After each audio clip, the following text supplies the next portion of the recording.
Hi friends, welcomes to Tamil சமையல் vlog.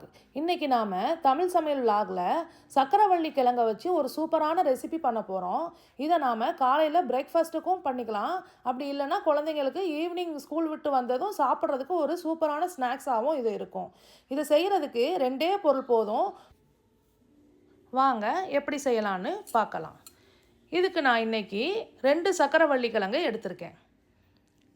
இந்த 2 கிழங்கையும் நம்ம ஒரு 3 பீசஸாக கட் பண்ணி எடுத்துக்கலாம்.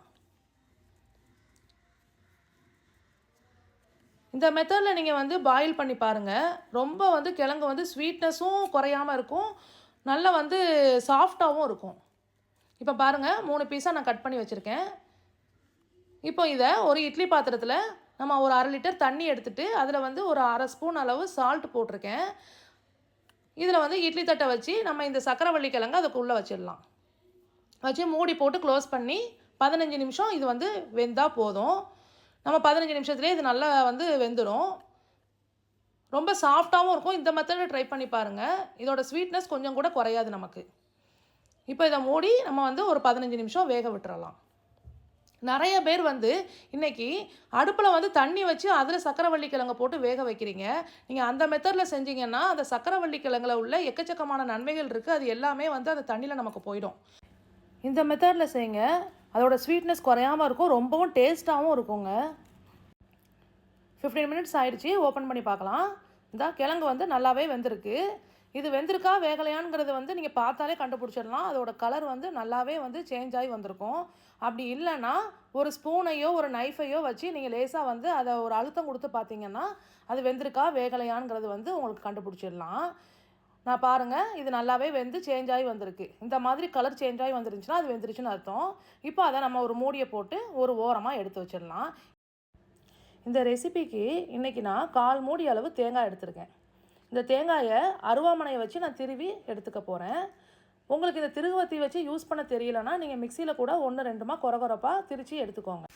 இன்னும் நீங்கள் என்னோடய தமிழ் சமையல் வ்ளாக் சேனலை சப்ஸ்கிரைப் பண்ணலைன்னா இப்போவே சப்ஸ்கிரைப் பண்ணி கூடவே தெரிகிற பெல் ஐக்கானை கிளிக் பண்ணிடுங்க.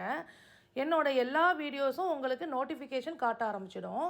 அப்படியே உங்களோட ஃப்ரெண்ட்ஸ் அண்ட் ஃபேமிலிக்கு இந்த ரெசிபியை ஷேர் பண்ணிடுங்க. இந்த ரெசிபியை செஞ்சு பார்த்துட்டு எப்படி இருக்குன்னு உங்களோட ஃபீட்பேக்ஸை என்னோடய கமெண்ட் செக்ஷனில் தெரியப்படுத்துங்க. ஒரு லைக்கும் போட்டுருங்க. இப்போ பாருங்கள், தேங்காய் பூ நான் திருவி எடுத்துக்கிட்டேன். இப்போ இதை நம்ம ஒன்று போல் எடுத்துக்கலாம்.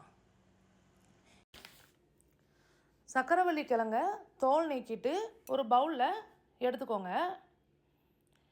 துருவி வச்சுருந்த தேங்காய் பூவை அதில் மிக்ஸ் பண்ணிக்கோங்க. சில சக்கரவள்ளி கிழங்குல இனிப்புத்தன்மை கம்மியாக இருக்கும். அந்த மாதிரி கிழங்கை நீங்கள் வாங்கிட்டீங்கன்னா அதில் கொஞ்சம் சுகர் ஆட் பண்ணிக்கோங்க. இப்போது இதை எல்லாத்தையுமே ஒன்றா நம்ம நல்லா மிக்ஸ் பண்ணிக்கலாம். நல்லா மிக்ஸ் பண்ணி எடுத்திங்கன்னா தான் நம்மளை கையில் பிடிக்கும்போது பால் உடஞ்சி போகாமல் உதிர்ந்து போகாமல் இருக்கும்.